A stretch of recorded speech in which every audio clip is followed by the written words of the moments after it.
pas tellement de solutions. Il a la solution Melvin Doremus en retrait, le centre, il y a du monde à la réception et notamment Mathieu Gérard. Et l'ouverture du score de la tête de San Lorenzo Gracia. Mathieu Gérard, premier but en un match pour lui.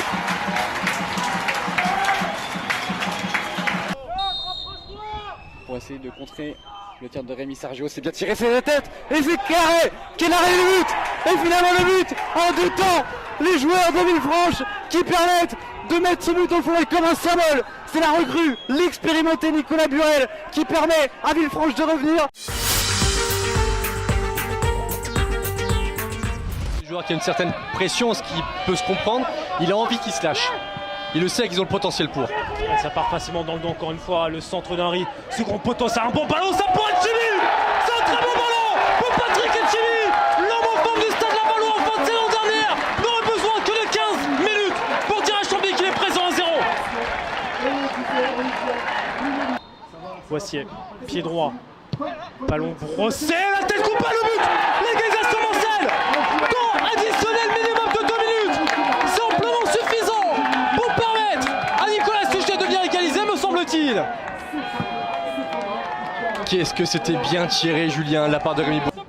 Héloïse, Jacques, Correa toujours dans la surface de réparation. Joris Correa, le numéro. Ah, ça finit dedans. Joris Correa, pour l'un de ses tout premiers ballons national, fait déjà trembler le filet. Son de première pour Correa et de Buzyn pour Chambly. Un très bien joué de la part de Gopé Félépège. Ça fait Vincent. Le centre de Vardal, tête de Créant. Il suffit d'un ballon à ce garçon. Il ne faut qu'un ballon, une tête. Ça fait 2-2. Vincent Créant, mes chers amis, est bien de retour en national. On l'a vu dans ses premiers ballons, Julien, vous l'avez dit, dans ses premiers ballons. On va voir. On a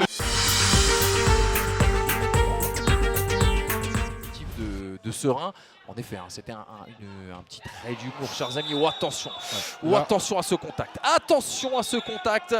Oh là, c'était très violent ce qu'a fait Camara, qui n'a pas retenu sa course d'élan sur Kassim Mdaoma. Ah oui. Et carton rouge très logique. Carton rouge très logique en National 1. Que 3 joueurs de Drancy dans la surface.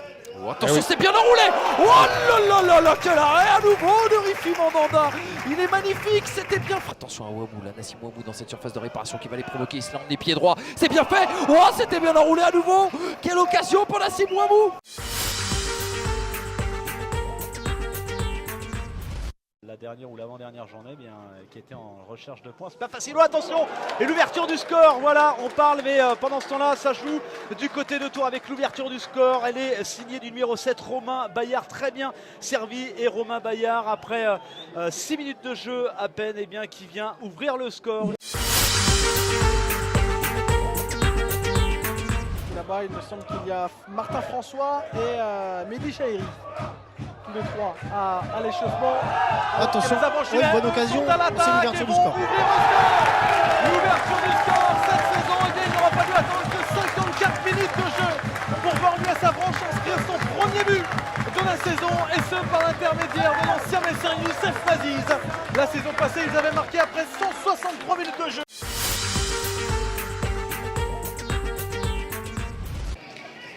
Attention à ce corner, bien tapé cette fois-ci. Et le but, l'ouverture du score ici à Marignane du capitaine Kevin Renaud. Et bien le voilà, l'ouverture du score, on en parlait. Oh là là, que c'est dur pour les Palois, mais que c'est mérité aussi hein, pour Marignane qui poussait depuis quelques minutes.